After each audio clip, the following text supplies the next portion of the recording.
Saya Doreen Kartikawangi, Profesor Bidang Ilmu Komunikasi dari Unika Atmajaya, juri untuk PR Award dari PR Indonesia. Ini menarik sekali karena banyak dari peserta yang mengikuti lomba itu programnya sangat beragam.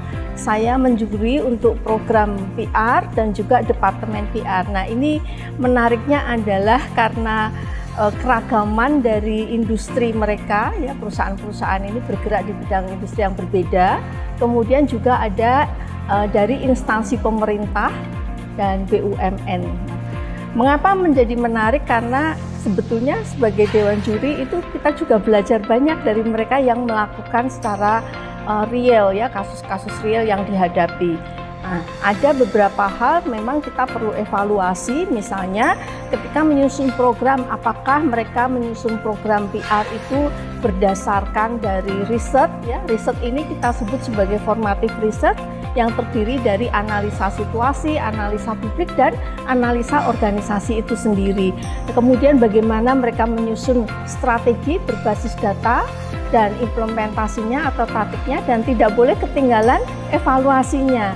Kadang-kadang semuanya berjalan dengan baik, lupa melakukan evaluasi apakah tujuan dari program tersebut tercapai dengan baik atau tidak. Juga misalnya ada kelemahan, biayanya besar, programnya tujuannya besar, tetapi eksekusinya kecil sekali, kurang dimaksimalkan. Nah, itu juga menjadi suatu pembelajaran. Jadi sebetulnya ketika kita mendengarkan dari paparan-paparan para peserta ini, ada proses pembelajaran yang bisa juga untuk memperkaya nanti di pengajaran, ya. Karena saya akademisi, maka proses pembelajaran timbal balik ini menjadi sangat penting untuk kemajuan PR di Indonesia.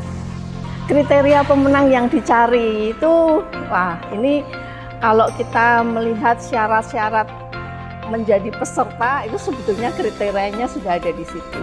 Tentu kita akan melihat secara lebih cermat, mendetail program, misalnya kalau program PR tentu dari awal sampai akhir, dari proses riset, pelaksanaan, ya, penyusunan strategi, pelaksanaan, hingga evaluasi itu kita lihat benang merahnya sesuai atau tidak, ya.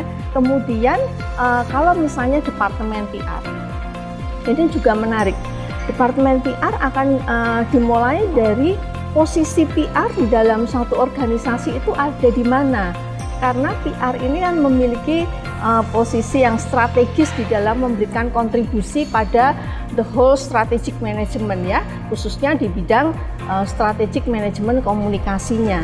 Kalau dia posisinya jauh di bawah, tidak dekat dengan pimpinan, dan melalui birokrasi yang panjang ketika harus berkomunikasi dengan pucuk pimpinan, maka departemen itu perlu dipertanyakan seberapa mereka itu diakui fungsinya, diakui kontribusinya.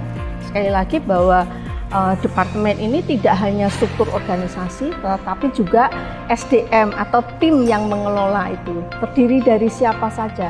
Apakah cukup komprehensif dengan multidisiplin misalnya, karena tidak harus dari bidang ilmu komunikasi saja, ya. Ketika kita melakukan engagement dengan stakeholder eksternal bisa melalui CSR, perlu orang sosiolog. Misalnya seperti itu. Jadi kombinasi dari SDM yang kuat itu seperti apa. Kemudian sekarang ini ada bidang-bidang yang dulu tidak ada zaman saya muda. Seperti apa? Digital talent, digital spesialis, ya. Karena sekarang ini lingkungan digital tidak bisa kita pungkiri, ada selalu di dekat kita dan menjadi bagian dari yang harus dipikirkan oleh PR di dalam menyusun strateginya. Maka kalau kita bicara Departemen PR, maka juga harus mempertimbangkan dan mengikut sertakan lingkungan digital. Untuk para peserta, tetap semangat, bukan soal kalah atau menang, meskipun kita tahu kalau menang itu pasti prestis, ya, membanggakan, untuk kita selamat untuk yang menang. Yang belum menang bukan masalah, karena di sini proses belajar. Kita mengukur seberapa sebetulnya upaya-upaya ke-PR-an kita itu. Dan kita dengan belajar membuka diri, mengosongkan diri itu menyerapnya lebih banyak, dan untuk apa? Untuk kemajuan ke depan dan nanti ke depan ikut lagi. Jangan pernah kapok, ikut terus setiap tahun untuk melihat perkembangan kompetensi kita. Selamat untuk semua peserta, sukses selalu.